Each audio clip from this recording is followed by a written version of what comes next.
Pravljični kotiček z Diano na Temi. Kids TV.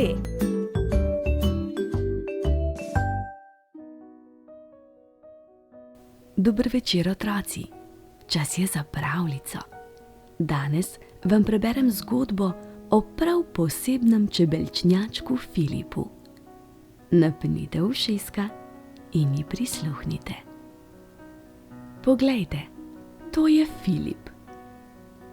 Pred manj kot mesecem dni se je iz jajčeca in bube preko ličinke razvil pa se še sam sploh ne ve, kako naj si reče. Odločil se je, da odgovor poišče pri vsevedi čebeli Leli. Opazil jo je pred njihovo hišo, kjer se je gibala skupaj s čebelico Špelico. Kaj pa počneta?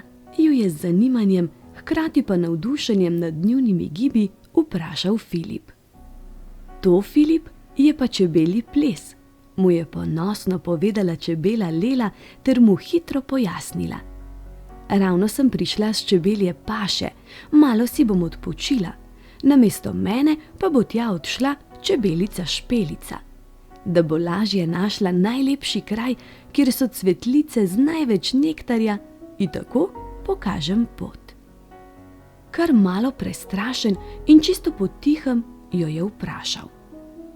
Čebela Lela, če si ti čebela in je Špelica čebelica, kaj sem potem jaz? Malo je premislil, nato pa nadaljeval. Ali to pomeni, da sem jaz čebelčnjak? Ne, mu je s prijetnim nasmehom odgovorila čebela Lela. Filip je razmišljal in nadaljeval. Kaj pa čebelan? Ne, tudi to ne, mu prijazno odgovori čebela Lela. Vendar Filip se ni vdal. Razmišljal in našteval je dalje. Čebelko? Čebelčnik?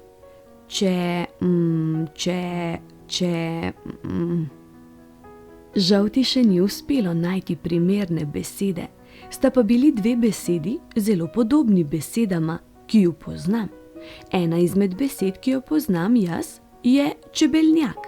To je naš dom, naša hiša pisanih barv, v katero se vedno veselo vračamo s čebelje paše in za katero z veseljem skrbimo vse čebele delavke.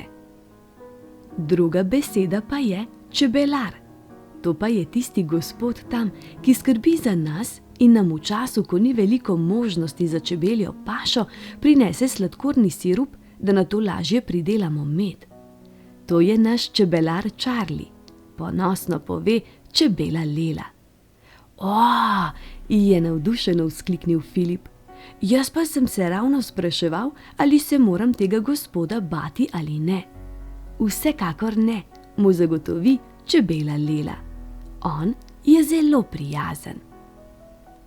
Hvala, da si mi vse to povedala, ampak še vedno ne vem, kaj sem potem jaz. Filip, kaj? Je kar malo žalosten spraševal. Ti si? A si pripravljen? Ti si Trot.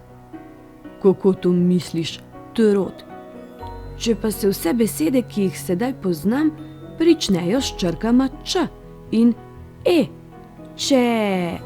Čebela, čebelica, čebelji ples, čebelja paša, čebelnjak, čebelar, le jaz sem Trot, je žalostno zaključil Filip. Ravno v tem času se je domov vrnila čebelica Špelica, ki je slišala zadnji del pogovora. Čebeli Leli je nekaj zašepetala, obe sta se nasmehnili in nato v en glas vzkliknili. Potem pa boš ti naš čebelčnjaček. Čebelar in čebelnjak. Ti besedi je dobro, da pozna vsak. Čebelar celo leto za čebeljo hrano skrbi in če katera ostane brez nje, le v svoj čebelnjak odleti. V čebelnjaku so panji pisanih barv. Vanje vračajo se čebele s paše, tam so zelo pridne, prijateljice naše. Da primernega kraja za pašo ne zgrešijo, si to pot preko čebeljega plesa sporočijo. Radi rečemo, bodi priden kot čebela, in če boš res, bo vsaka stvar bolj vesela. Zato ni pomembno, kdo od nas je čebelica, čebelčnjaček ali trod. Važno je, da nisi falot. Kakšna prikupna pravljica, se vam ne zdi? Joj, meni se že zapirajo oči. Čas je, da vas objamem, pošljem poljubčka in rečem lahko noč.